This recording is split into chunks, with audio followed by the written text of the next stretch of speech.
La mort n'est pas une fin par Agatha Christie. Partie 4 du livre audio, chapitre 11, premier mois de l'été, 11e jour. La cérémonie s'achevait avec les dernières incantations.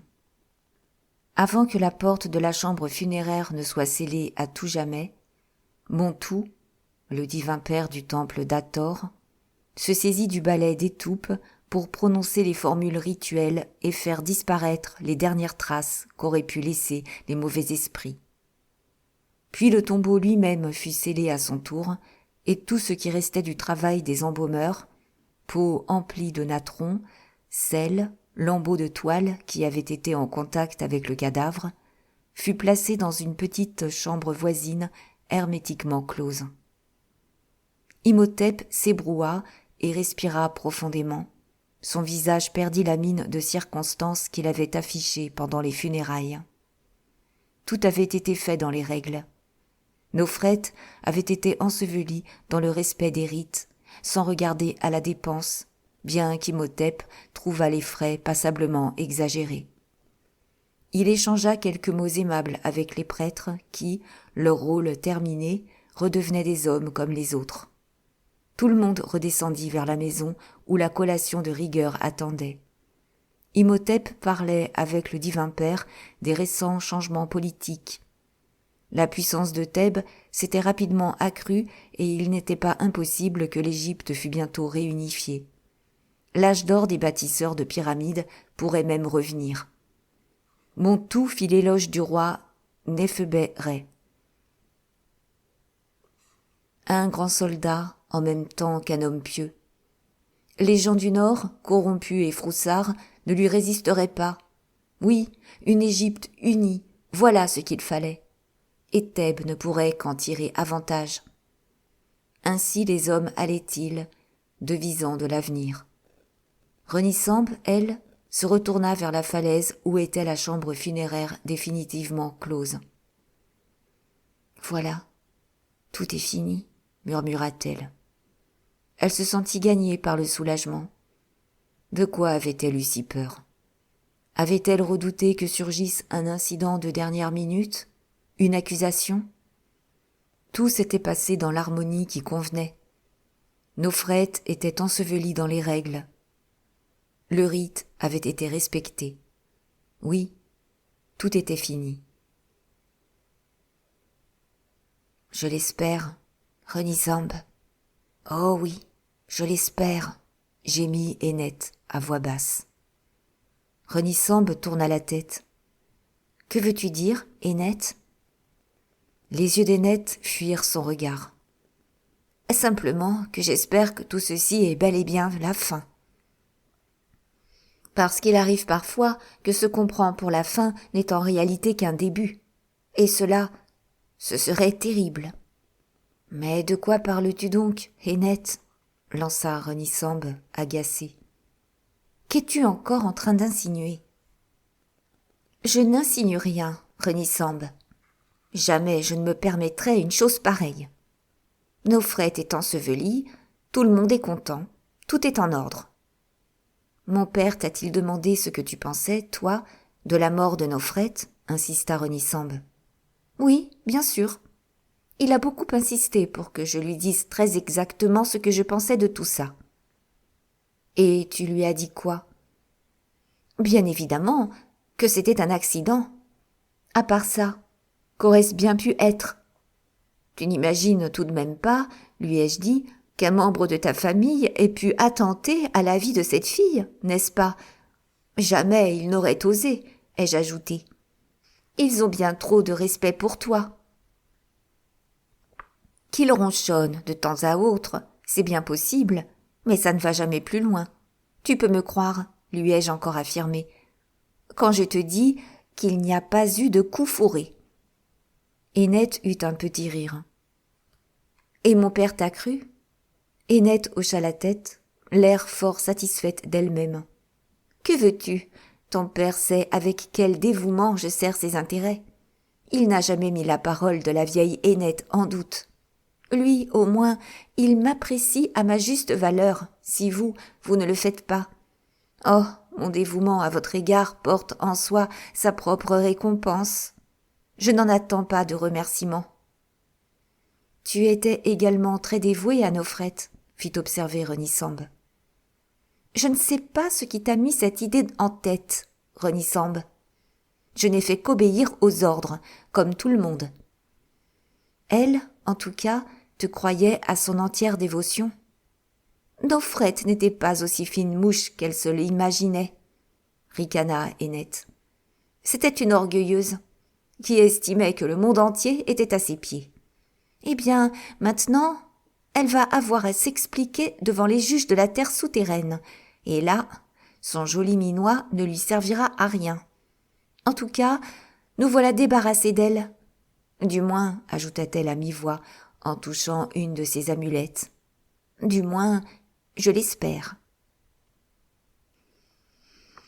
Renisambe, il faut que nous parlions de Satipi. Oui, Yamoz? Renisambe se sentait empli de compassion devant l'air doux et inquiet de son frère. Ça ne va pas du tout, commença-t-il, accablé. Je ne sais pas ce qui se passe. Renisambe secoua tristement la tête, incapable de trouver des mots de réconfort. Depuis quelque temps, poursuivit Yamoz, je la trouve changée. Elle sursaute au moindre bruit. Elle mange à peine. Elle se traîne comme si elle avait peur de son ombre. Tu as dû le remarquer, toi aussi, Renisambe. Oui, c'est vrai, je l'ai remarqué. Je lui ai demandé si elle était malade, et si je devais faire appeler un médecin, mais elle m'a répondu qu'elle n'avait rien, qu'elle se sentait parfaitement bien. Je sais. Tu lui en as parlé, toi aussi? Et elle ne t'a rien confié, rien du tout? L'anxiété perçait sous chaque mot. Renisambe aurait voulu aider son frère, mais ne trouvait rien à lui dire.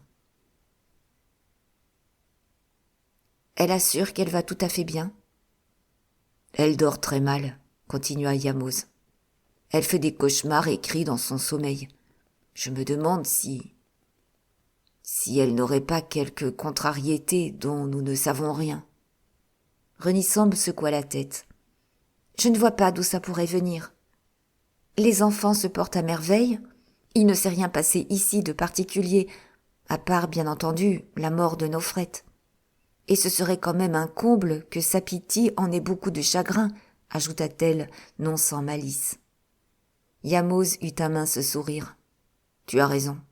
Elle pavoiserait plutôt. Et puis ça dure depuis un certain temps. Ça a même commencé, je crois, bien avant la mort de Nofrette.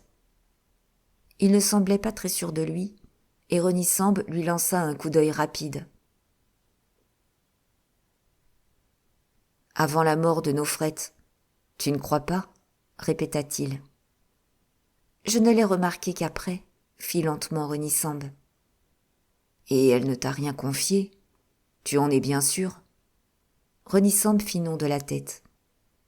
Mais tu sais, Yamoz, je ne crois absolument pas Satipi malade.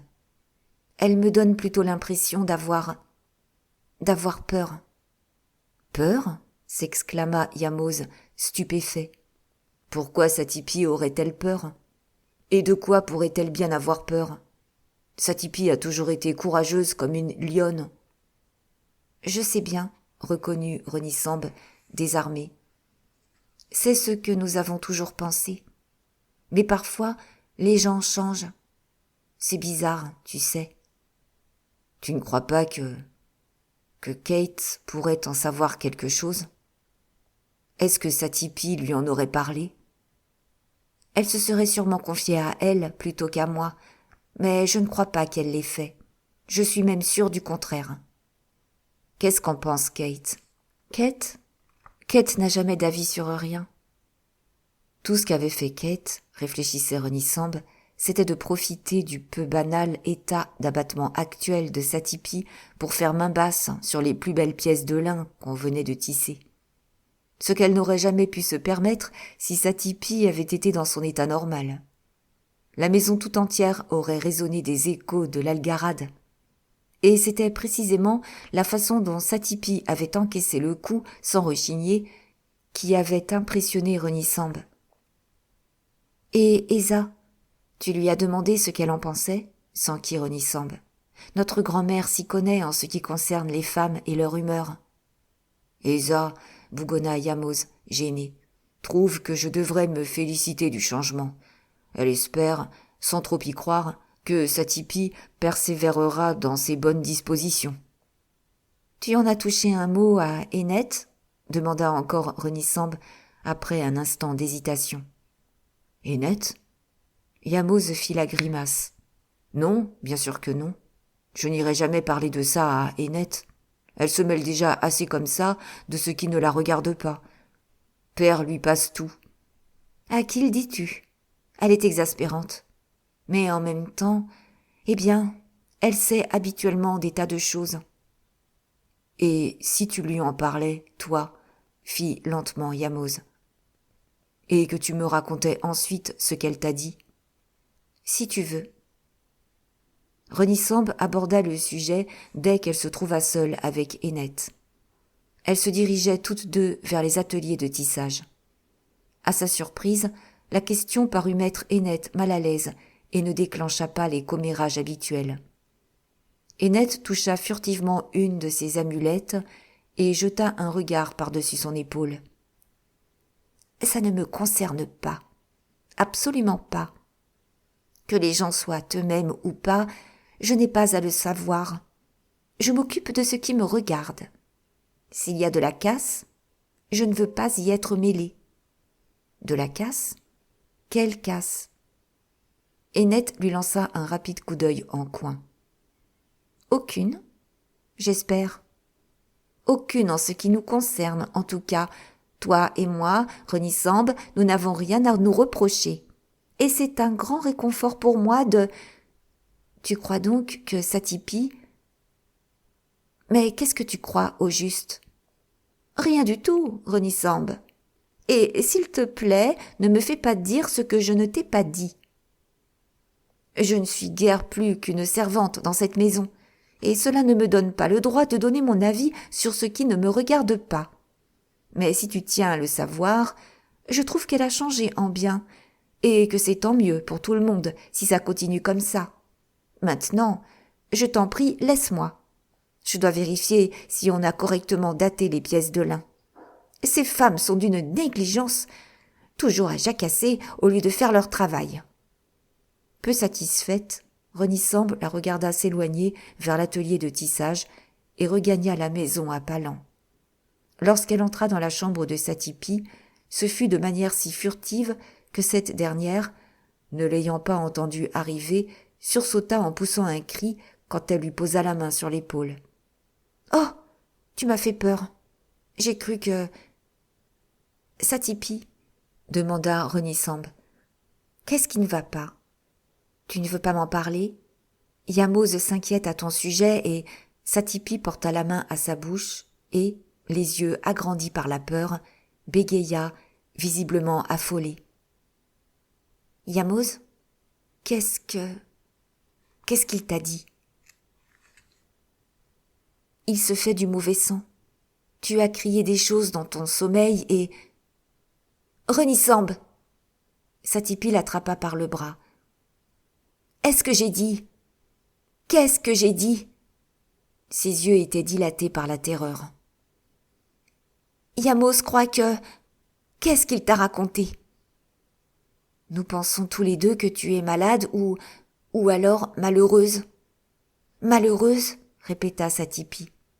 Elle avait murmuré le mot avec une intonation qui impressionna Renisambe. « Tu es vraiment malheureuse, Satipi? »« Peut-être. Je ne sais pas. Ce n'est pas ça. »« Non. Ce qu'il y a, c'est que tu as peur, n'est-ce pas ?» Satipi la foudroya du regard, soudain hostile. « Pourquoi dis-tu ça? Pourquoi aurais-je peur? Qu'est-ce qui pourrait bien me faire peur? » « Je ne sais pas. Mais c'est pourtant le cas, non ?» Satipi fit un effort pour retrouver un peu de son arrogance passée et redressa la tête avec dédain.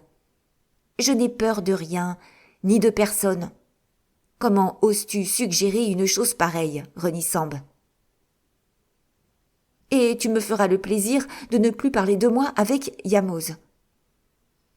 Yamoz et moi nous entendons très bien. Elle se tut un instant, puis reprit, acerbe. Nofrette est morte. Eh bien, bon débarras. Voilà tout ce que j'ai à dire. Et tu peux répéter ça à tous ceux qui veulent savoir ce que j'en pense. Qu'est-ce que Nofrette vient faire là-dedans? S'étonna Renisambe. Se laissant emporter par la fureur, Satipi redevint soudain pour de bon elle-même. Nofrette, Nofrette, Nofrette! J'en ai ma claque d'entendre prononcer ce nom-là. Personne n'a plus aucune raison de parler d'elle dans cette maison. Et, Dieu merci, c'est beaucoup mieux comme ça. Sa voix, qui avait retrouvé ses aigus de naguère, se brisa instantanément à l'entrée de Yamoz. Du calme, Satipi, ordonna-t-il avec une sécheresse que Renisambe ne lui connaissait pas. Si mon père t'entendait, nous aurions droit à un nouveau drame. Qu'est-ce qui te prend de te laisser aller comme ça? Si le ton sec et courroucé de Yamoz était peu banal, l'aplatissement de Satipi ne fut pas moins spectaculaire. « Je suis désolée, Yamoz, balbutia-t-elle.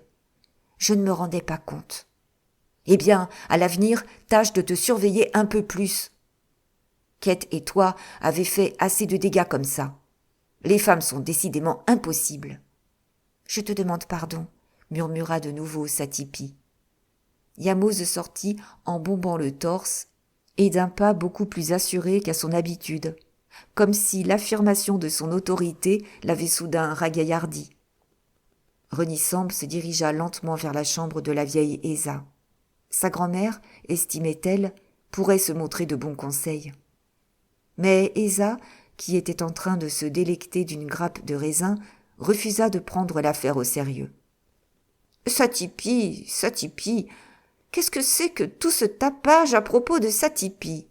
À croire que vous n'aimiez tous rien tant que vous faire houspiller par Satipi, et que, maintenant qu'elle se tient enfin convenablement, ses récriminations vous manquent. » Elle cracha quelques pépins et conclut. « De toute façon, c'est trop beau pour durer, à moins que Yamoz ne sache y faire. »« Yamoz ? Oui, je m'étais laissé aller à croire qu'il avait enfin compris et qu'il lui avait flanqué la raclée de son existence. C'est de ça qu'elle a besoin.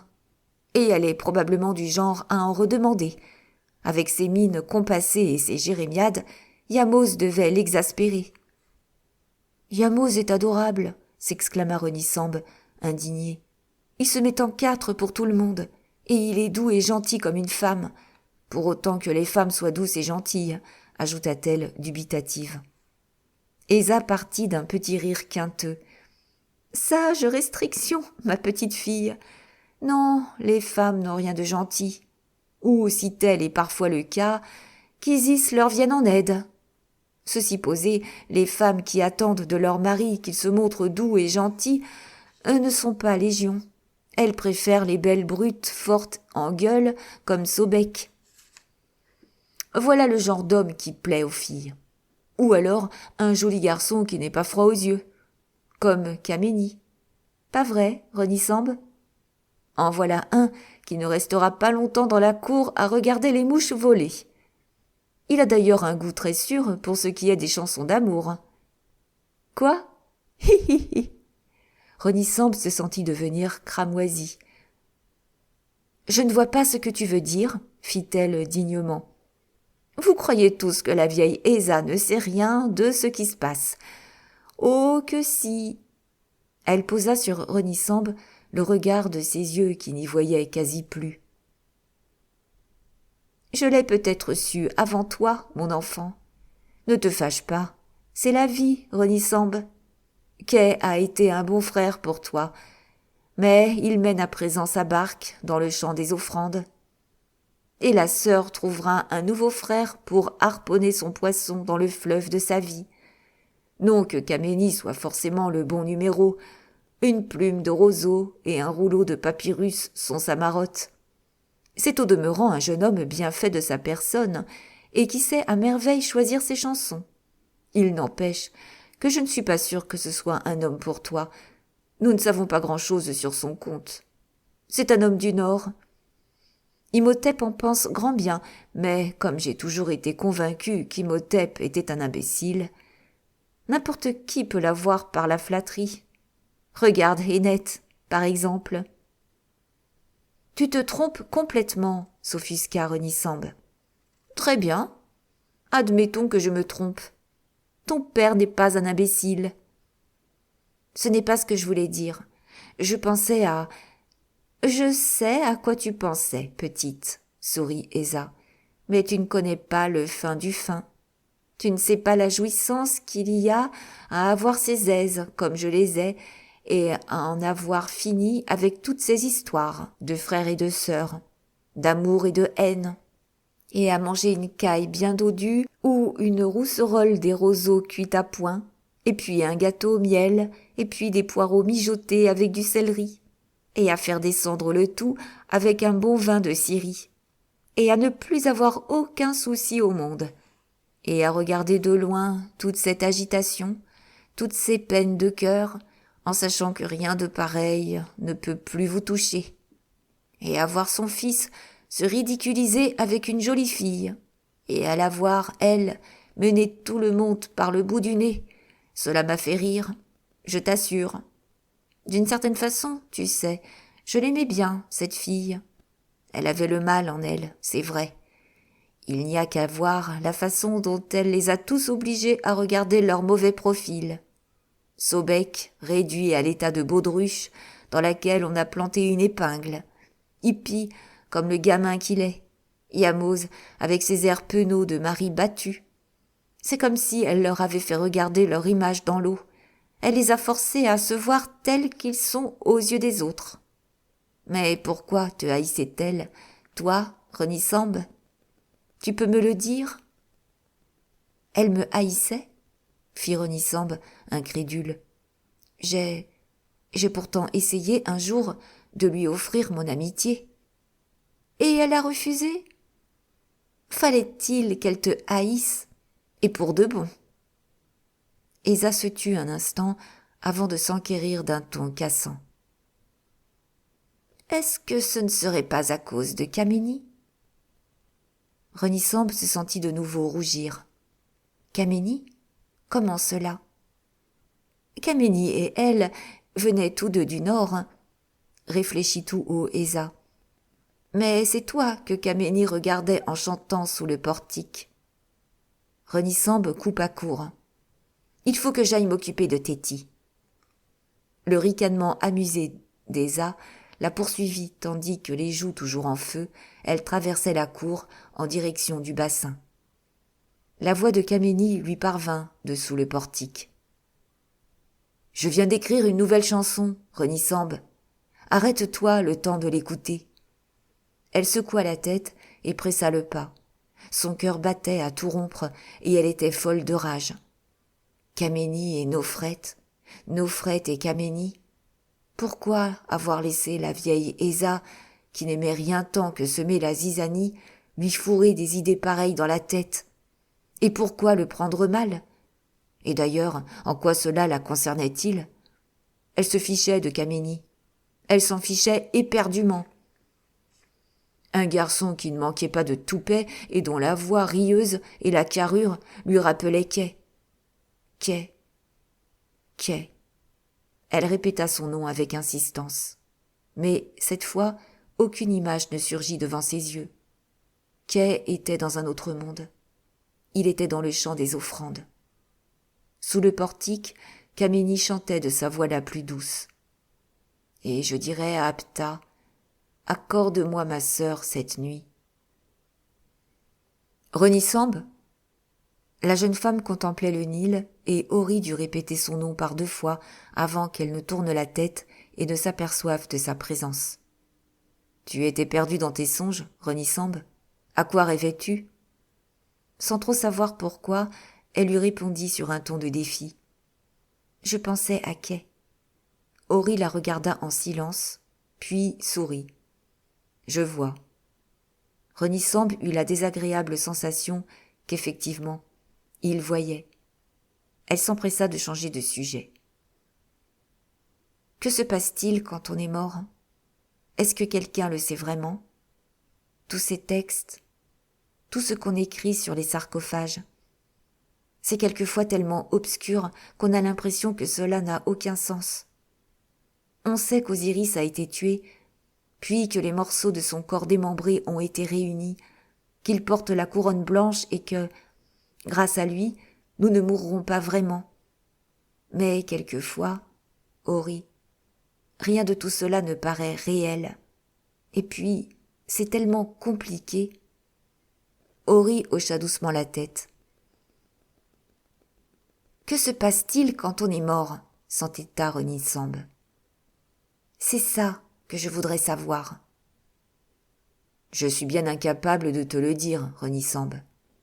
C'est à un prêtre que tu devrais poser ce genre de questions. Il se contenterait de me faire les réponses habituelles. Moi, je veux savoir. Aucun de nous ne peut le savoir avant d'être mort lui-même, répondit doucement Ori. Renisambe frissonna. Non, ne dis pas ça. Quelque chose te tourmente, Renisambe? C'est la faute d'Esa. Dis-moi, Ori, est-ce que Kameni et Nofret se connaissaient avant de venir ici? Ori demeura un instant figé. Puis, comme il reprenait côte à côte la direction de la maison, il murmura. « Je comprends. C'est donc ça. » Qu'est-ce que tu veux dire avec ton « c'est donc ça » ? Je t'ai juste posé une question. Dont je ne connais pas la réponse. Nofret et Kameni ont fait connaissance dans le Nord, mais se sont-ils pour autant connus? Je n'en sais rien. C'est si important pour toi? Ajouta-t-il avec une douceur renouvelée. Non, bien sûr que non, répondit Renisambe. Je m'en fiche complètement. Nofret est morte. Morte, embaumée et murée dans son tombeau. C'est fini. Et Kameni ne semble pas en éprouver un immense chagrin. Non, fit Renisambe, qui n'avait pas encore envisagé cet aspect de la question. C'est vrai. Oh, Ori, ce que tu peux être réconfortant. Il sourit. J'ai autrefois réparé le petit lion de Renisambe. Aujourd'hui, elle a d'autres jouets. Renisambe s'engagea dans le chemin qui contournait la maison. Je n'ai pas envie de rentrer tout de suite. J'ai l'impression de tous les haïr. Oh, pas vraiment, tu comprends. Mais juste parce que je suis énervée, de mauvaise humeur et que tout le monde est si bizarre. On ne pourrait pas monter jusqu'au tombeau? C'est si beau là-haut. On s'y sent dégagé des contingences. Bien vu, Renisambe. C'est aussi ce que je ressens. La maison, les pâturages, les cultures, tout ce qui s'étend à vos pieds paraît dénué d'importance. Le regard porte au loin, plus loin, vers le fleuve, et au-delà du fleuve, sur toute l'Égypte. L'Égypte qui sera bientôt de nouveau unie, forte et grande, comme elle l'était autrefois. Bah, tu trouves que ça a de l'importance, murmura Renisambe d'un ton vague. Ori sourit à nouveau. Pas pour la petite Renisambe. Pour elle, seul son lion en a. Tu te moques de moi, Ori. Ça a vraiment de l'importance pour toi? Pourquoi en aurait-ce? Murmura Ori, pensif. Oui. Pourquoi en aurait-ce? Je ne suis que le scribe et fondé de pouvoir d'un prêtre du Ka. En quoi le fait que l'Égypte soit forte ou affaiblie me concernerait-il?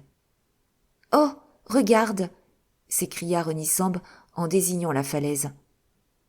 Iamos et Saptipi sont montés au tombeau. Les voilà qui redescendent. Oui, dit Ori, il y avait des choses à ranger. Des rouleaux de bandelettes dont les embaumeurs ne se sont pas servis. Iamos m'avait prévenu qu'il emmènerait Satipi là-haut pour voir ce qu'il pourrait en faire. Tous deux s'arrêtèrent pour regarder le couple descendre l'étroit sentier. Renisambe s'avisa brusquement que Iamos et Satipi étaient sur le point d'atteindre l'endroit d'où Nofret avait dû tomber. Satipi marchait en tête, Yamose quelques pas derrière elle. Soudain, Satipi tourna la tête pour dire quelque chose à Yamose. Peut-être, pensa Renisambe, lui faisait-elle remarquer que ça devait être l'endroit de l'accident. Et puis, brusquement, Satipi s'immobilisa. Figée comme une statue de pierre, les yeux exorbités, elle fixait la portion de sentier qu'elle venait de parcourir. Elle leva les bras comme pour se protéger d'une vision terrifiante ou comme pour parer un coup. Elle cria quelque chose, trébucha, chancela, et tandis que Yamose se précipitait pour la rejoindre, poussa un hurlement d'épouvante, et, tête la première, bascula dans le vide. Figée de stupeur, main à la gorge, Renisambe la vit s'écraser sur les rochers. Satipi gisait à présent, masse informe, à l'endroit précis où s'était écrasé le corps de Nofrette. Rassemblant tout son courage, Renisambe se précipita au pied de la falaise. Yamose dévalait le sentier en appelant à la rescousse. Renisambe se pencha sur le corps de sa belle-sœur.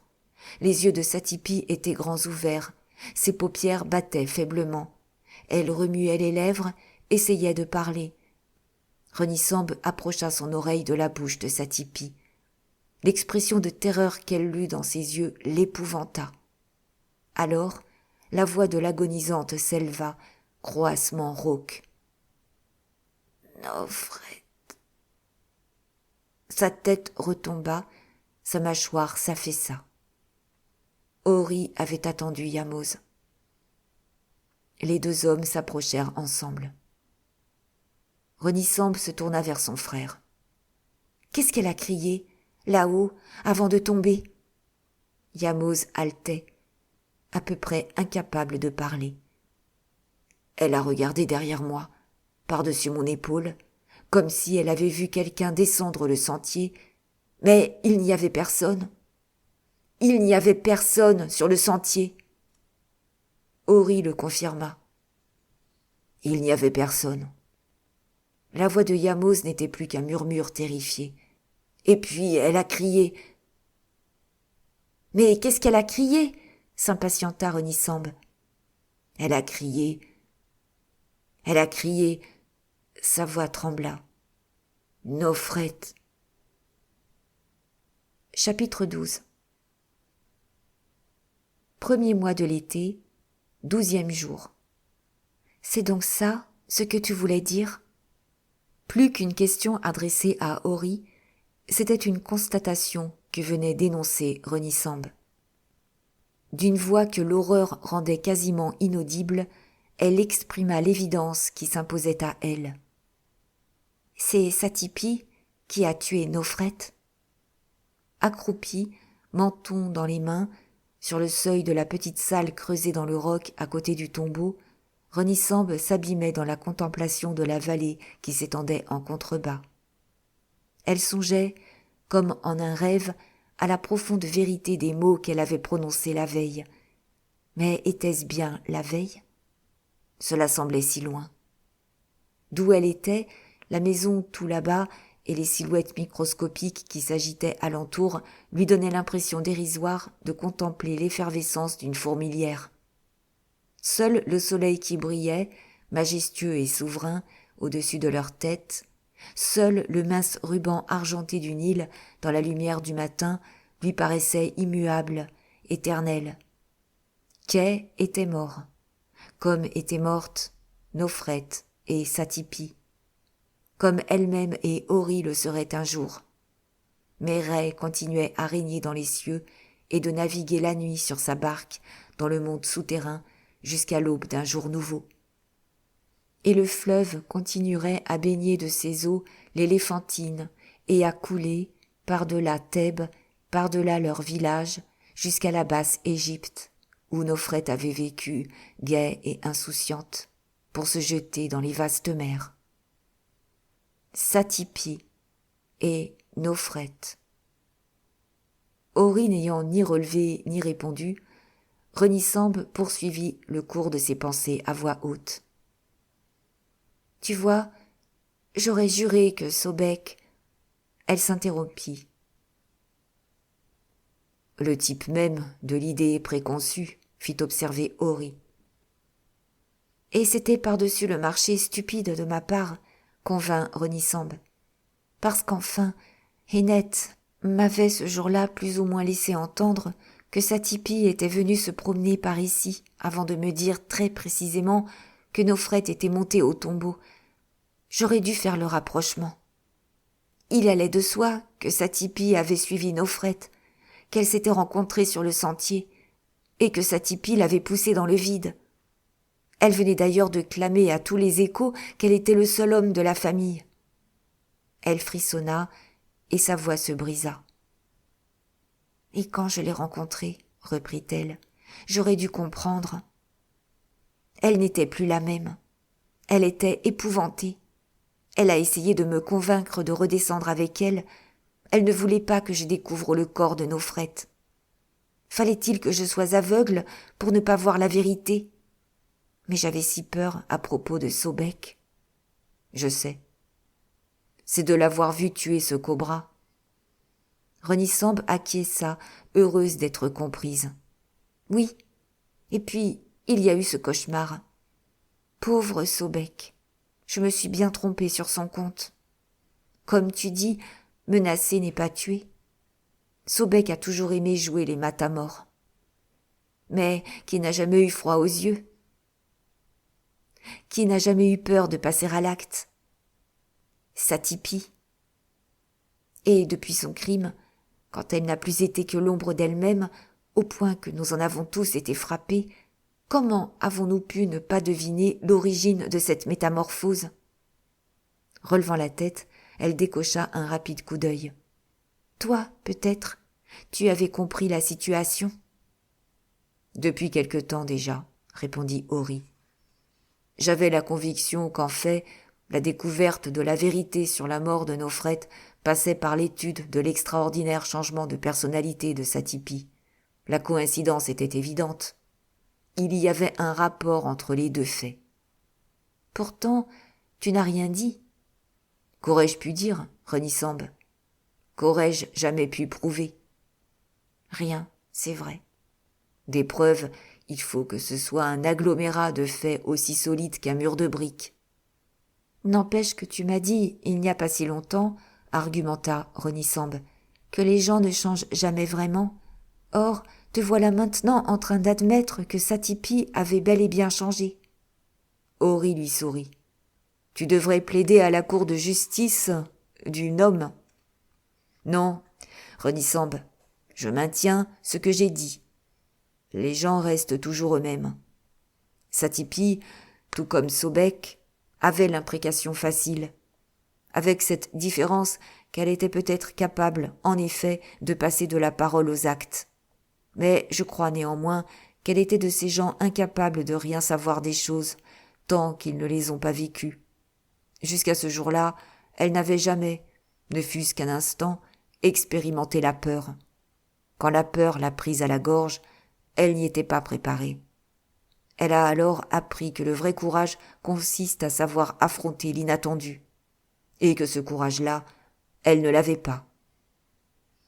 « Quand la peur l'a prise à la gorge, » répéta Renisambe dans un souffle. « Oui, c'est ce qui nous est arrivé à tous, sitôt après la mort de Nofret. Satipi l'a porté sur son visage, et nous l'y avons tous lu.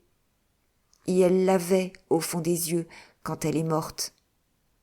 Quand, dans un râle, elle a dit « Nofret », on aurait dit qu'elle voyait... » Renisambe se mordit les lèvres et leva vers Ori le regard de ses yeux agrandis par l'angoisse. Qu'est-ce qu'elle avait vu, Ori? Là, sur le sentier. Nous n'avons rien vu. Il n'y avait rien. Pour nous, non. Mais pour elle, c'est Nofret qu'elle a vu. Nofret qui venait prendre sa revanche. Mais Nofret est morte, et sa tombe est scellée. Alors, elle a vu quoi? L'image qui hantait son esprit. Tu en es sûr? Parce que sinon... Oui, Renisambe, sinon? Ori, Renisambe lui tendit la main. Dis-moi que c'est fini. Que, maintenant que Satipi est morte, nous en avons vraiment fini. Il prit entre les siennes sa main tendue et la serra, réconfortant. Oui, Renisambe, oui, j'en suis sûr. Et toi, du moins, tu n'as plus de raison d'avoir peur. Esa prétend pourtant que Nofret me haïssait, insista-t-elle encore d'une voix faible. Nofret? Te haïr? Toi? Esa l'affirme. Nofret avait la haine facile, admit Ori. Je me dis souvent qu'elle haïssait ici tout le monde, mais toi, en tout cas, tu ne lui avais rien fait. Non, non, c'est vrai. Par conséquent, toi, tu n'as pas à te sentir coupable de quoi que ce soit. Ce qui signifie que si je descendais ce sentier toute seule, à la nuit tombante, à l'heure même où Nofret est morte, et que si je tournais la tête, je ne verrais rien, je ne risquerais rien. Tu ne risqueras rien. Renisambe, parce que chaque fois que tu descendras ce sentier, je marcherai à ton côté et il ne t'arrivera rien. Mais Renisambe fronça les sourcils et secoua la tête. Non, Ori, je descendrai toute seule. Pourquoi ça, petite Renisambe? Tu es sûre que tu n'auras pas peur? Si, répondit-elle, je suis persuadée que j'aurai peur. Mais il faut quand même bien que quelqu'un le fasse. Ils sont tous terrorisés, en bas. Ils tremblent comme des feuilles. Ils courent dans tous les temples, acheter des amulettes en se lamentant et en pleurnichant qu'il ne faut pas descendre le sentier au soleil couchant. Mais ce n'est pas la magie qui a fait trébucher Satipi et qui l'a fait tomber. C'est la peur. La peur née de l'acte monstrueux qu'elle avait commis. Car c'est monstrueux d'ôter la vie à quelqu'un de jeune, de fort et qui aime la vie. Mais moi, je n'ai rien fait de monstrueux, et même si Nofret me haïssait, sa haine ne peut pas m'atteindre. Voilà ce que je crois. Et, de toute façon, s'il fallait vivre dans la peur jusqu'à la fin de ses jours, mieux vaudrait mourir tout de suite. Alors, je veux vaincre la peur. Ce sont des paroles courageuses que tu prononces là, Renisambe. Peut-être plus courageuse que je ne le suis en réalité. Elle lui sourit et sauta sur ses pieds. Mais ça m'a fait du bien de les dire. Ori se leva à son tour. Je me souviendrai de tes mots, Renisambe. Oui, et de la façon dont tu as redressé le front en les prononçant. Ils révèlent le courage et l'amour de la vérité que j'ai toujours pressenti en toi. Il lui serra les mains contre les siennes. Regarde, Renisambe. Regarde au-delà de la vallée, au-delà du fleuve et plus loin encore. C'est notre terre d'Égypte, brisée par la guerre, dévastée pendant de longues années, morcelée en petits royaumes, mais notre Égypte qui bientôt, très bientôt, s'unira pour former de nouveau une nation. La haute et la basse Égypte réunies pour reconquérir, je l'espère et le crois, la grandeur d'antan. L'Égypte aura alors besoin d'hommes et de femmes de cœur, des femmes comme toi, Renisambe. Ce ne seront pas des gens comme Imhotep, tout juste bons à évaluer égoïstement leurs profits et pertes, ni de va-t-en-guerre comme Sobek, ni de gamins comme Hippi, qui n'ont que leur propre intérêt en tête, ni même de garçons consciencieux et honnêtes comme Yamose, que l'Égypte aura besoin à ce moment-là. Moi qui passe mes journées ici, parmi les morts, à établir la balance des profits et des pertes, à tenir les comptes, j'ai fini par comprendre qu'il est des gains qu'on ne peut mesurer en termes de richesse, et qu'il est des pertes plus dommageables qu'une récolte gâchée. Je regarde le fleuve, et je vois le sang même de l'Égypte, qui coulait avant notre naissance et qui coulera encore après notre mort. La vie et la mort, Renisambe, ne sont pas si importantes. Je ne suis que Ori, simple fondé de pouvoir d'Imhotep, mais quand je contemple l'Égypte de cette façon, je suis envahi par un sentiment de paix. Oui. Et par un bonheur que je n'échangerai pas contre le trône du gouverneur de la province. Comprends-tu ce que je veux dire, Ronisambe? Oui, je crois, Ori. À peu près. Tu es différent des gens qui s'agitent là, en bas. Ça, je le sais depuis longtemps déjà. Et parfois, quand je suis ici avec toi, il m'arrive de ressentir ce que tu ressens. Mais obscurément, pas de façon claire. Pourtant, je comprends ce que tu veux dire. Quand je suis ici, ce qui se passe là-bas, elle pointa un doigt vers la vallée, semble ne plus guère avoir d'importance. Les disputes, les haines, l'agitation incessante. Ici, on échappe à tout ça. Elle se tut un instant, sourcils froncés, et reprit en balbutiant un peu. Parfois, il m'arrive d'être heureuse d'y échapper. Et pourtant, je ne sais pas, il y a quelque chose, là, en bas, quelque chose qui m'appelle. Ori lui lâcha la main et recula d'un pas. Oui, dit-il avec infiniment de douceur. Je comprends. Kameni, quand il chante dans la cour. Qu'est-ce que tu racontes? Je ne pensais pas à Kameni. Tu n'y pensais peut-être pas, Renisambe. Mais je crois, et cela revient au même, que tu entends ces chansons sans même t'en rendre compte. Renisambe fronça de nouveau les sourcils et le dévisagea, ébahi. Mais qu'est-ce que tu racontes, Ori? On ne peut pas l'entendre chanter d'ici. On est bien trop loin. Ori poussa un léger soupir et secoua la tête. La petite lueur amusée qui dansait au fond de son regard tourmenta Renisambe, qui n'en comprit pas le sens, et qui en demeura perplexe et vaguement en colère. Chapitre 13.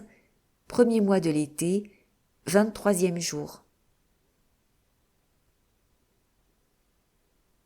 Est-ce que je peux te parler une minute, Esa? Esa lança un coup d'œil acéré en direction d'Eneth, qui venait d'apparaître à la porte de sa chambre, un sourire patelin sur les lèvres. « Qu'y a-t-il » demanda sèchement la vieille femme. « Oh, rien d'important. Enfin, je ne pense pas. Mais je me suis dit qu'il valait mieux que je te demande. »« Entre et assieds-toi » coupa Esa. « Quant à toi, fit-elle en donnant un léger coup de canne sur l'épaule de la petite esclave noire qui était en train d'enfiler des perles à ses côtés. « File à la cuisine, rapporte-moi des olives et fais-moi un jus de grenade. » La gamine sortit en courant et Esa adressa un signe de tête impatient à Eneth. « C'est à propos de ceci, Esa. » Esa examina l'objet qu'Eneth lui tendait. C'était un coffret à bijoux dont le couvercle à glissière était retenu par 2 boutons. « Oui, et alors ?»« C'était à elle. Je viens de le trouver à l'instant, dans sa chambre. »« De qui parles-tu? De Satipi ?»« Non, non, Esa, de l'autre. »« De Nofrette, tu veux dire. Et alors ?»« Tous ces bijoux, ces pots d'onguents, ces flacons de parfum, tout a été mis dans sa tombe. » Esa dénoua les liens enroulés autour des boutons et ouvrit le coffret. Il contenait un collier de petites perles de cornaline et la moitié d'une amulette verte émaillée qu'on avait cassée en 2. « Pfff » fit Esa, « ça n'a aucune valeur. On a dû l'oublier. » Les embaumeurs ont tout emporté. Les embaumeurs ne sont pas plus soigneux que n'importe qui d'autre. Ils auront oublié ça. Oui, mais écoute ce que je te dis, Esa. Ce n'était pas dans sa chambre la dernière fois que j'y suis allée jeter un œil. Esa lui jeta un regard noir. Où veux-tu en venir? Tu veux me faire croire que Nofrette est revenue du monde souterrain pour hanter la maison? Tu n'es pas aussi bête que tu essayes parfois de t'en donner l'air, Eneth. Quel plaisir éprouves-tu à répandre de pareilles sornettes? Eneth secoua la tête avec des mines d'augure malfaisant. Nous savons tous ce qui est arrivé à Satipi. Et pourquoi? Peut-être bien, et il est probable que l'un d'entre nous l'a su avant les autres. Pas vrai, Eneth? J'ai toujours subodoré que tu en savais davantage sur la mort de Nofrette qu'aucun d'entre nous. Oh, Esa, Tu ne vas quand même pas t'imaginer que… Qu'est-ce que je ne devrais pas m'imaginer? L'interrompit Esa. Savoir qu'un et un font deux ne m'a jamais fait peur, Ennet. Tout au long de ces 2 derniers mois, j'ai vu Satipi raser les murs de cette maison, avec l'air de mourir de peur. Et depuis hier, il m'est venu à l'esprit que quelqu'un avait fort bien pu découvrir son secret et l'avoir menacé d'en parler à Yamos, par exemple. Ou à Imhotep lui-même. Ennet se répandit en protestations et autres exclamations sur le mode suraigu. Esa ferma les yeux et s'appuya au dossier de son fauteuil. Je n'envisage pas une seconde que tu puisses jamais avouer avoir fait une chose pareille. Venant de toi, ce serait trop demandé. Pourquoi aurais-je fait ça? Je te le demande. Pourquoi? Je n'en ai pas la moindre idée. Tu fais des tas de choses, Ennet, auxquelles je n'arrive jamais à trouver une explication satisfaisante. Alors, tu crois que j'ai cherché à lui faire payer mon silence? Je jure par les 9 dieux de l'Énéade, laisse les dieux tranquilles. Finalement, tu possèdes un fond d'honnêteté, Ennet. Pour autant qu'on puisse parler encore d'honnêteté de nos jours. Et il se peut que tu n'aies rien su de plus que nous sur les causes de la mort de Nofret. Mais tu es au courant de presque tout ce qui se passe dans cette maison. Et s'il est une chose dont je suis prête à jurer, c'est que ce coffret, tu l'as placé toi-même dans la chambre de Nofret. Dans quel but? Je n'en sais rien. Mais il va de soi que tu avais une idée derrière la tête. Avec tes manigances, tu peux rouler Imhotep dans la farine. Mais pour ce qui est de moi, ça ne prend pas. Et arrête de geindre. Je suis une vieille femme, je ne supporte pas les jérémiades. Va donc pleurer dans le giron d'Imhotep. Il adore ça. Ré seul sait pourquoi. Je vais montrer le coffret à Imhotep et lui dire « Je le lui montrerai moi-même. Déguerpis, Ennet, et cesse de répandre partout tes histoires à dormir debout. La maison est bien plus paisible sans Satipi. Nofret morte en a beaucoup plus fait pour nous qu'elle n'aurait osé en rêver de son vivant. Et maintenant que la dette est acquittée, que chacun retourne à ses tâches quotidiennes. » « Qu'est-ce qui se passe ?» exigea de savoir Imhotep, effectuant une entrée en tempête dans la chambre d'Esa. Ennet est bouleversée. Elle est venue me trouver en larmes. Personne dans cette maison ne peut-il donc témoigner à une femme aussi dévouée la plus élémentaire gentillesse? Nullement impressionné, Esa fit entendre son rire grinçant. Tu l'as accusée, si j'ai bien compris, poursuivit Imhotep, d'avoir dérobé un coffret à bijoux. Elle t'a raconté ça? Je n'ai rien fait de semblable. Le coffret, le voilà. Il semble qu'on l'ait trouvé dans la chambre de Nofret. Imhotep le lui prit des mains.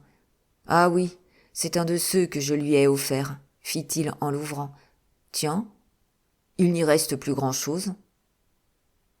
Bien désinvolte, ces embaumeurs, de ne pas l'avoir placé avec le reste de ses objets personnels.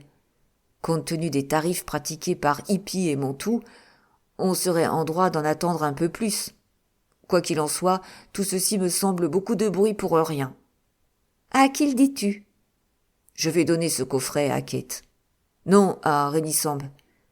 Elle s'est toujours montrée correcte envers Nofret. Il poussa un soupir. Je ne pourrai donc jamais avoir la paix. Ah, les femmes! Toujours à pleurer, à se chamailler, à se disputer. Ne te plains pas, Imhotep. Nous sommes désormais au moins débarrassés de l'une d'elles. Ce n'est que trop vrai. Pauvre Yamos. N'empêche, Esa, je ne sais pas si ce n'est, après tout, pas beaucoup mieux comme ça. Satipi lui a fait de beaux enfants, c'est entendu. Mais ce n'était en bien des points pas la meilleure des épouses. Yamos lui laissait l'abri de trop lâches. Enfin, bref, tout cela, c'est le passé. J'avoue que je suis très content de l'attitude de Yamos ces derniers temps. Il est plus indépendant, moins timide. Et il a même, à plusieurs reprises, fait montre d'un excellent jugement. Excellent, vraiment. Ça a toujours été un brave garçon, obéissant. Oui, oui, mais un peu lent parfois, et peu enclin à prendre des responsabilités. Comme si tu lui en avais souvent donné l'occasion, grinça Esa. Bah, tout cela va changer maintenant. Je mets la dernière main à un contrat de partenariat. Il sera signé dans quelques jours. Je fais de mes 3 fils mes associés. Tu ne mêles quand même pas Hippie à ça.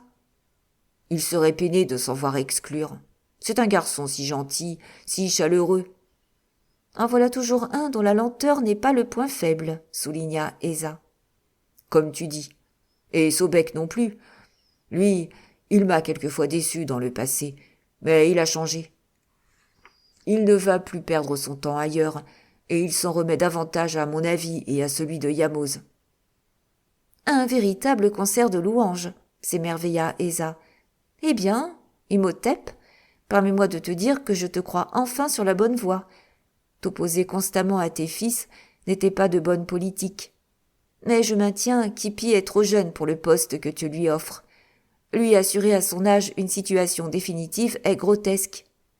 Quelle prise auras-tu encore sur lui? Il y a du vrai dans ce que tu dis, reconnut Imhotep, songeur. Il s'arracha bien vite à ses réflexions. Il faut que je te laisse. J'ai encore 1000 problèmes à régler.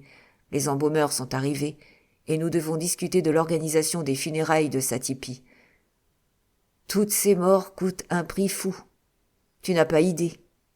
Et elles se suivent de tellement près. Bah, fit Esa en guise de consolation, et espérons que c'est la dernière. D'ici à ce que mon tour vienne. J'espère que tu vivras encore de nombreuses années, ma chère mère. Et je ne doute pas un instant que tu ne sois sincère, sourit Esa narquoise. Mais pas d'économie sur mon dos, s'il te plaît. Cela ferait radin. Et puis, j'aurais envie d'un tas de choses pour m'amuser dans l'autre monde. Des masses de nourriture et de boissons, des statuettes d'esclaves, en veux-tu, en voilà. Une table de jeu richement ornée, tout un assortiment de parfums et d'onguents, et, j'insiste, les vastes canopes les plus chères, ceux en albâtre. Oui, oui, bien sûr. Imhotep dansait nerveusement d'un pied sur l'autre. Tu auras bien évidemment droit à toutes les marques de respect quand le moment sera venu. J'avoue voir les choses un peu différemment en ce qui concerne Satipi. Pas question de choquer quiconque, mais vraiment, vu les circonstances. Il laissa sa phrase en suspens et fila vers la porte.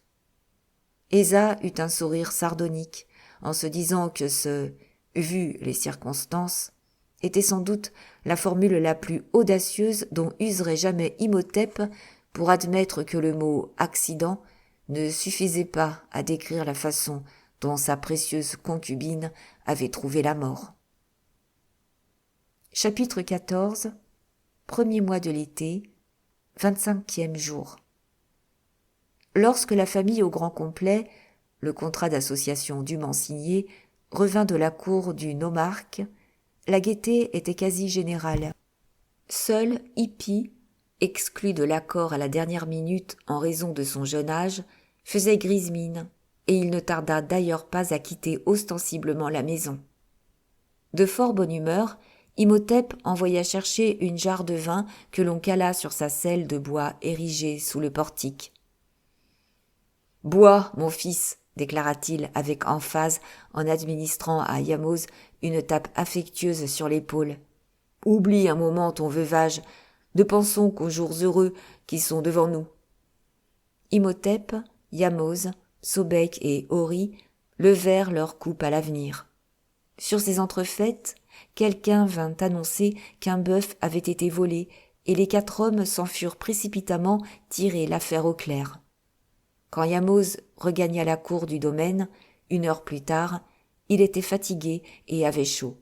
Il se dirigea vers la jarre, toujours sur sa selle, y plongea une coupe de bronze et s'assit sous le portique pour siroter son vin. Sobek arriva à grands pas, un moment plus tard, et poussa une exclamation de joie. « Chic, désaltérons-nous le gosier. Trinquons à notre avenir enfin assuré. Pas de doute, Yamoz, c'est un grand jour pour nous. » « C'est vrai, acquiesça Yamoz. La vie va être plus facile sur tous les plans. Tu ne seras décidément jamais un expansif, toi, s'exclama son frère en riant. Sur quoi, plongeant une coupe dans le vin, il la but d'un trait en renversant la tête, avant de la reposer avec un claquement de lèvres. Et maintenant, on va voir ce qu'on va voir. Ou bien père reste un vieil enquiquineur et en encrouté, ou alors j'arrive à le convertir aux méthodes nouvelles. À ta place, j'agirais en douceur, lui conseilla Yamoz. Tu t'emballes toujours. Sobek sourit affectueusement à son frère. Il était en veine d'attendrissement. Qui va lentement, va sûrement, railla-t-il, sans agressivité aucune. Sans se démonter, Yamoz sourit à son tour. C'est encore la meilleure façon d'avancer. Et puis père s'est montré généreux à notre égard. Ce ne serait pas bien de lui causer désormais des soucis. Sobek le dévisagea avec une sorte d'émerveillement. Tu l'aimes vraiment beaucoup. Quel fils affectueux tu peux faire. Tandis que moi, je n'en ai rien à fiche de personne. De personne. Sauf moi. Longue vie à Sobek. Il but cul-sec une nouvelle rasade de vin. Méfie-toi, le mit en garde Yamoz. Tu n'as presque rien mangé de la journée. Et il arrive parfois qu'à boire comme ça. Il s'interrompit, les lèvres soudain tordues dans une grimace affreuse. Qu'est-ce qui te prend, s'enquit Sobek. Rien, juste une douleur. C'est passé. Mais son front ruisselait de sueur et il l'essuya du revers de la main. Tu n'as pas l'air dans ton assiette. Je me sentais très bien il y a 2 secondes. Bah, tant que personne n'a fourré de poison dans ce vin. S'esclaffant de sa propre plaisanterie, Sobek tendit sa coupe vers la jarre. C'est alors que son bras se raidit et qu'il s'écroula, le corps secoué de spasmes effroyables. « Yamoz !» suffoqua-t-il. « Yamoz ! Moi aussi, je... » Plié en deux, Yamoz s'affaissa à son tour sur le sol avec un cri étouffé. Tordu par la douleur, Sobek trouva cependant la force de hausser la voix. « Au secours ! Qu'on appelle un médecin ! Un médecin !» Hennet sortit de la maison en courant. « Vous avez appelé ? Qu'est-ce que vous avez dit ? Qu'est-ce qui se passe ?» Ces cris d'affolement alertèrent le reste de la maisonnée. Les 2 frères gémissaient de douleur. « Le vin !» parvint à souffler Yamoz. « Le vin ! Du poison !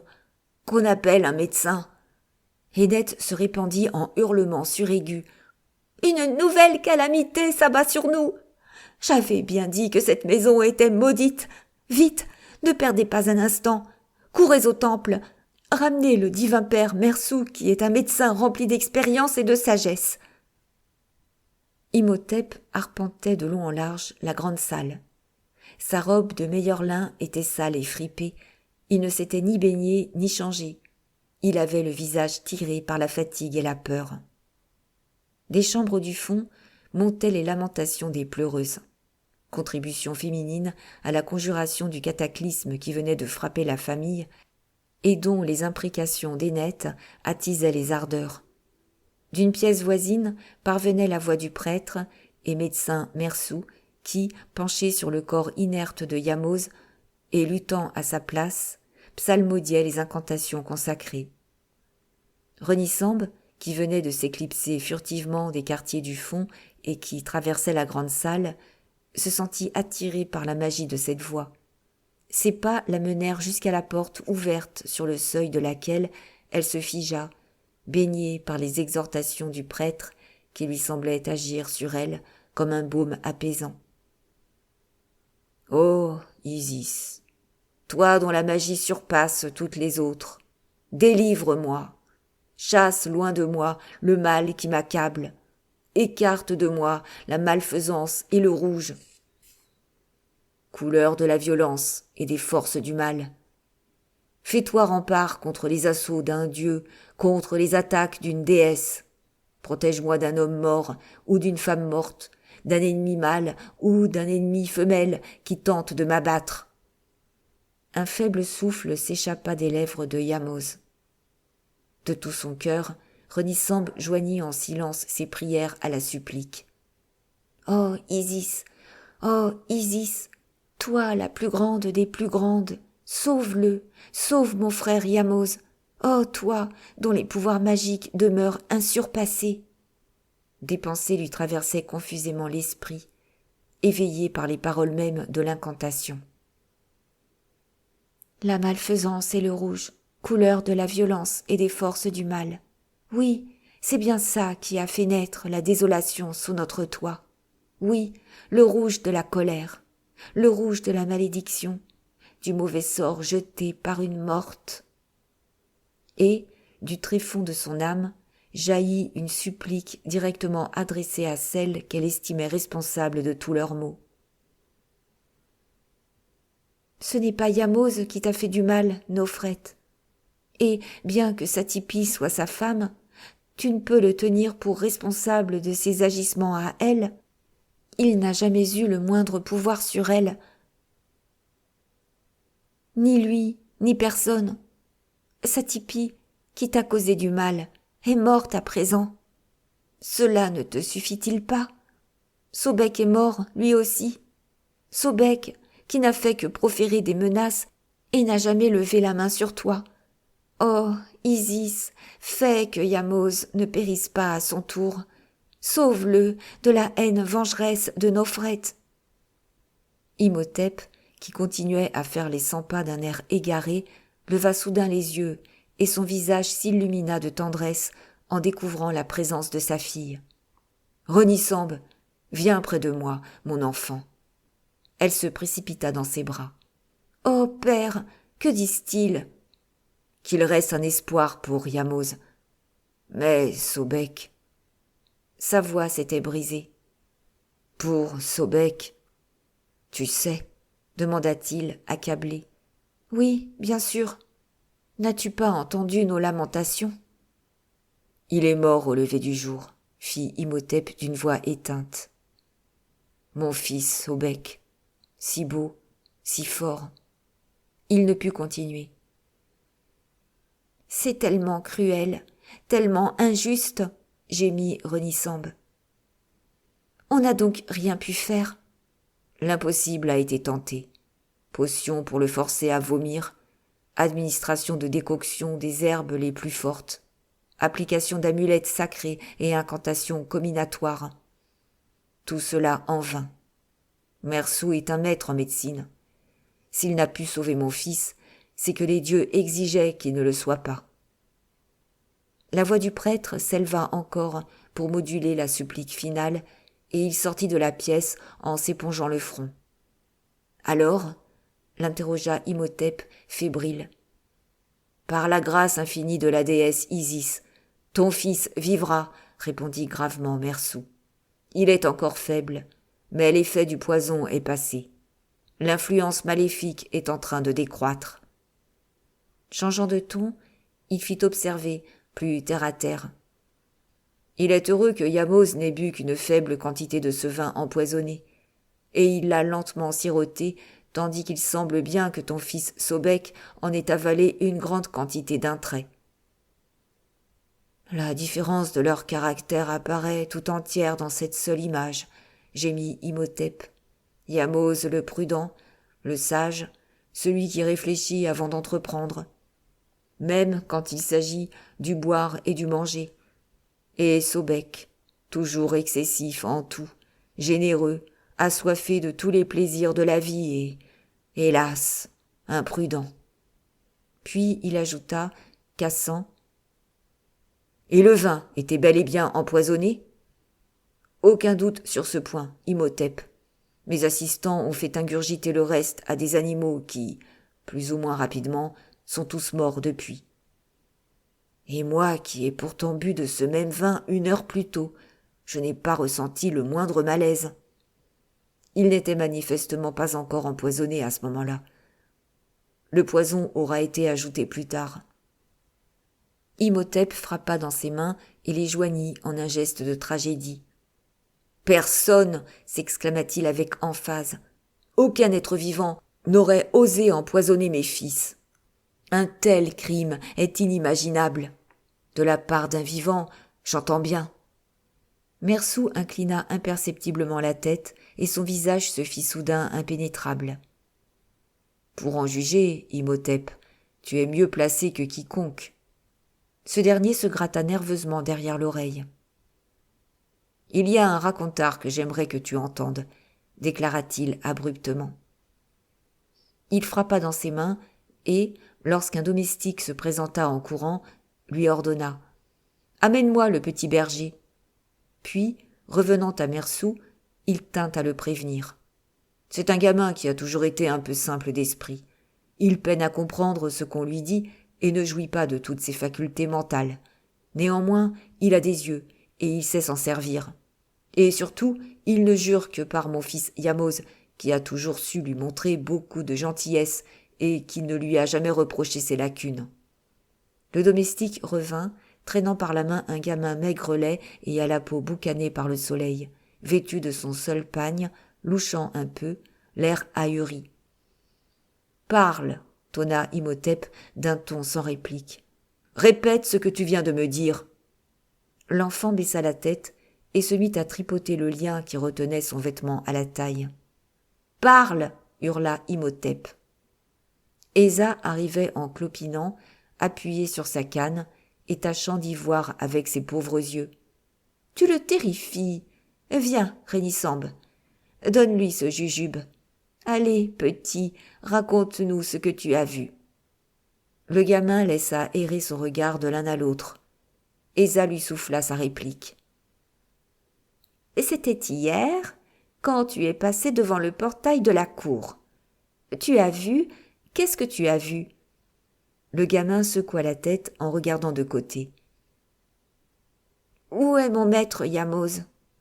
Le prêtre prit le relais avec autorité, mais non sans gentillesse. « C'est ton maître Yamoz lui-même qui a souhaité que tu nous racontes ton histoire. N'aie pas peur, personne ne te fera de mal. » Le visage du petit berger s'éclaira aussitôt. « Mon maître Yamoz a toujours été bon avec moi. Je ferai ce qu'il souhaite. » Puis il se tut. Imhotep semblait sur le point d'exploser, mais un coup d'œil du médecin suffit à le calmer. Et, soudain, le gamin se mit à parler, avec nervosité, d'un trait, tout en regardant autour de lui comme s'il redoutait une invisible présence. « C'est le petit âne protégé par le dieu Seth et qui fait rien que des sottises. Je lui ai couru après avec mon bâton. Il a passé devant le portail, alors j'ai jeté un coup d'œil à la maison à travers la barrière. Il y avait personne sous le portique, mais il y avait une jarre de vin sur la selle qui est toujours là. Et puis, ce moment-là, il y a une femme, une dame de la maison qui est sortie, elle aussi sous le portique. Elle s'est approchée de la jarre à vin, et puis elle a tendu ses mains au-dessus, et puis elle est rentrée dans la maison. Enfin, je crois bien. Mais j'en suis pas sûre, parce que j'ai entendu des pas derrière moi, alors je me suis retournée, et j'ai vu mon maître Yamoz qui s'en revenait des champs. Alors j'ai continué à courser le petit âne, et mon maître Yamoz est entré dans la cour de la maison. « Et tu ne l'as pas prévenu ?» s'écria Imhotep, furieux. « Tu ne lui as rien dit ?» L'enfant se mit à pleurnicher. « Je savais pas qu'il y avait quelque chose de mal. J'ai vu rien d'autre que la dame qui était venue se planter près de la jarre à vin et qui souriait en promenant ses mains au-dessus. »« Qui était cette dame, mon garçon ?» demanda le prêtre. Le regard vide, le petit berger secoua la tête. « Je sais pas. Ça devait être une des dames de la maison, mais je les connais pas. Je garde les bêtes à l'autre bout du domaine. Elle portait une robe de lin, une robe teinte. » Rénisambe sursauta. « Une servante, peut-être, » suggéra Mersou sans quitter le gamin des yeux. L'enfant secoua la tête, catégorique. « C'était pas une servante. Elle avait une perruque sur la tête et elle portait des bijoux. Une servante porte pas de bijoux. » « Des bijoux ?» voulut savoir Imhotep. « Quels bijoux ?» Le gamin répondit aussitôt et avec précision, comme s'il avait enfin surmonté sa peur et comme s'il était sûr de ce qu'il disait. 3 rangs de perles avec des lions en or qui pendaient par devant. La canne d'Esa tomba par terre avec fracas. Imhotep émit un cri étouffé. Mersou se fit soudain menaçant. « Si tu nous mens, mon garçon… »« C'est la vérité » couina le gamin. « Je jure que c'est la vérité !» De la pièce voisine où reposait le malade, la voix faible de Yamose leur parvint soudain. « Que se passe-t-il » Le gamin fila comme une flèche vers la porte ouverte et alla s'accroupir auprès du lit de Yamose. « Maître, ils vont me torturer !»« Mais non, mais non. » Yamose tourna péniblement la tête sur son chevet de bois. « Ne lui faites pas de mal. Il n'est pas très malin, mais il est honnête. Promettez-le-moi. »« Bien sûr, dit Imhotep. Ce serait d'ailleurs inutile. Il est clair qu'il nous a dit tout ce qu'il savait. Et je ne le crois pas capable d'avoir inventé une telle histoire. Déguerpis, petit. Mais ne retourne pas au pâturage. Reste près de la maison au cas où on aurait encore besoin de toi. » L'enfant regarda Yamose et se leva à contre-cœur. « Tu es très malade, maître Yamose ?» Yamose sourit faiblement. « N'aie pas peur, je ne vais pas mourir. À présent, va-t'en, et fais bien ce qu'on t'a dit de faire. » Soulagé, l'enfant lui sourit et sortit. Mersou examina les yeux de Yamose, lui prit le pouls avant de lui recommander de dormir et rejoignit les autres dans la pièce principale.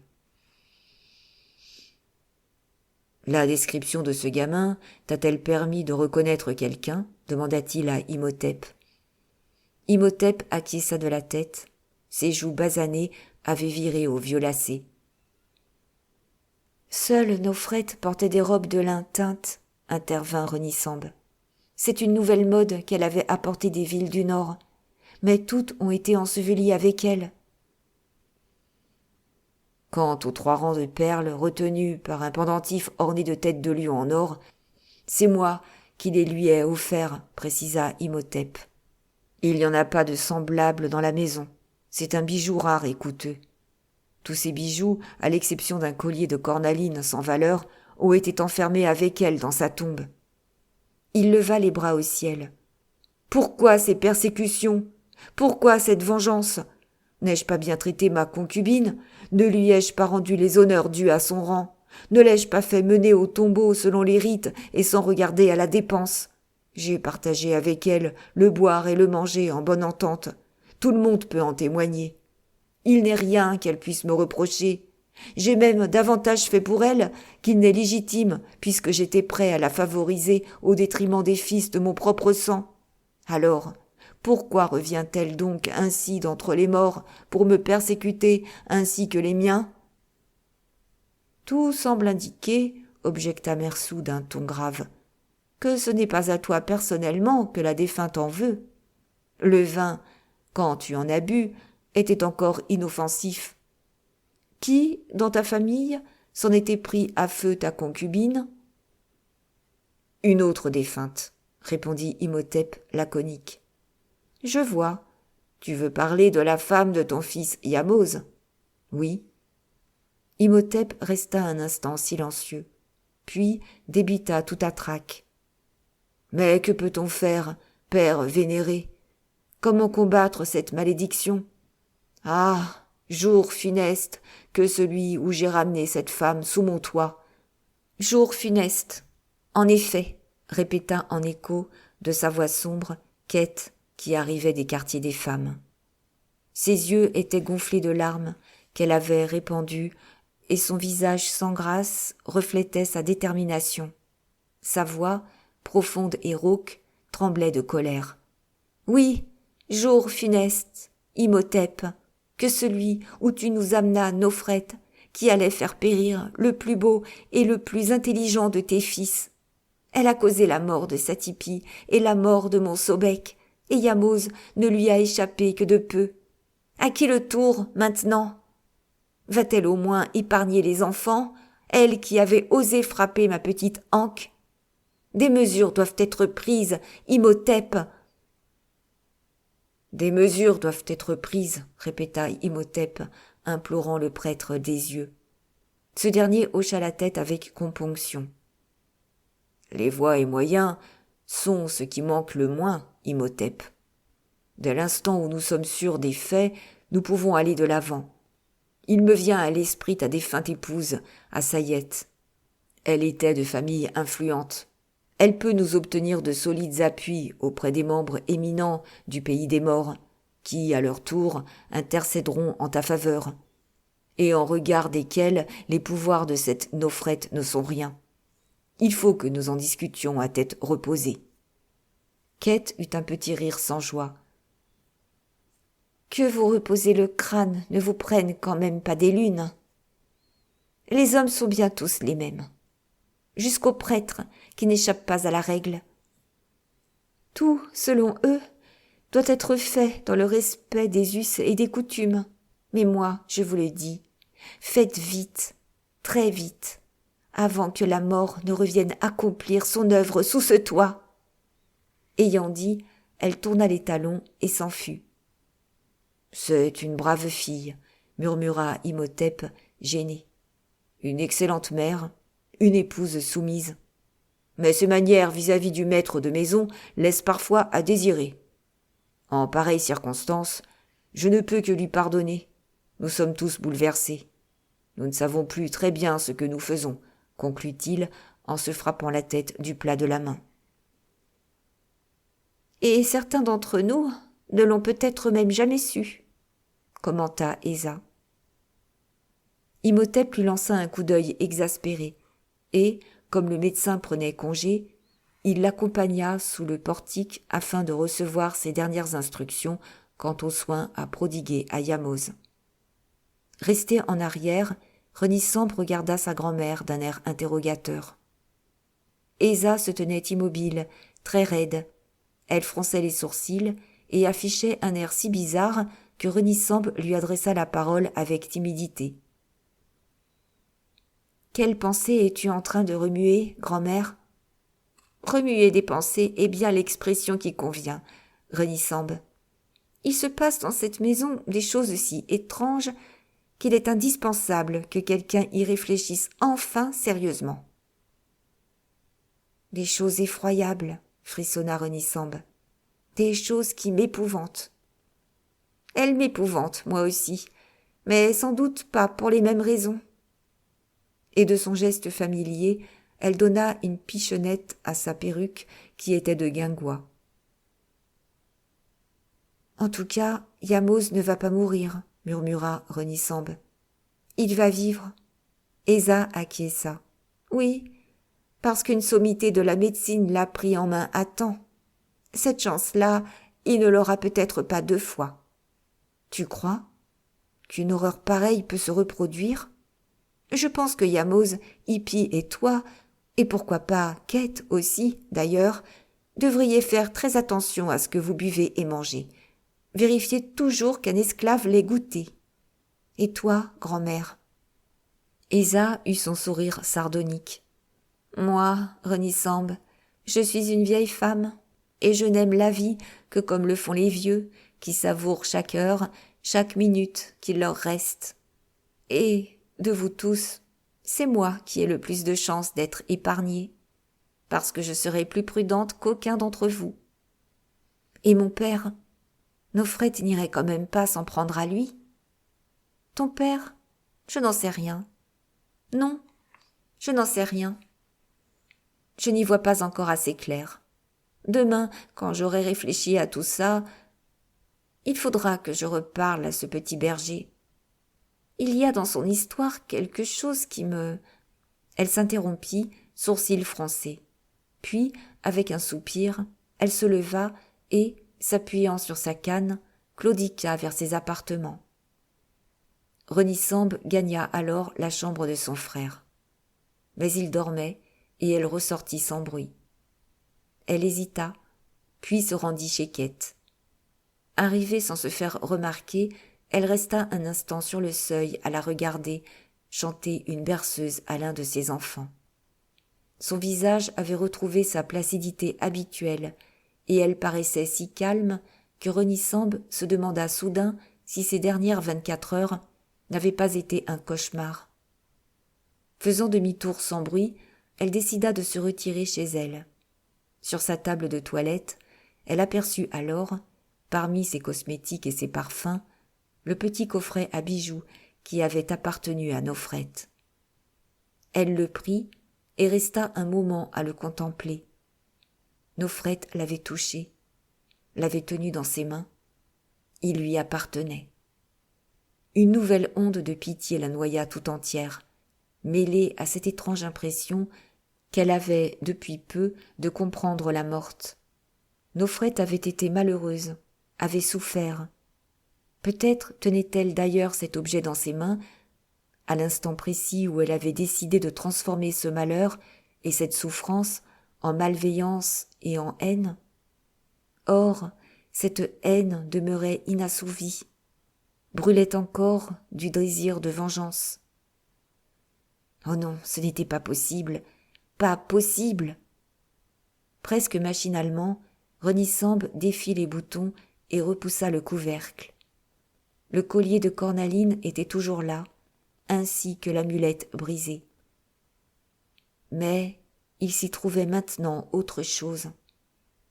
Le cœur battant la chamade, Renisambe souleva 3 rangs de perles retenues par un pendentif orné de têtes de lion en or.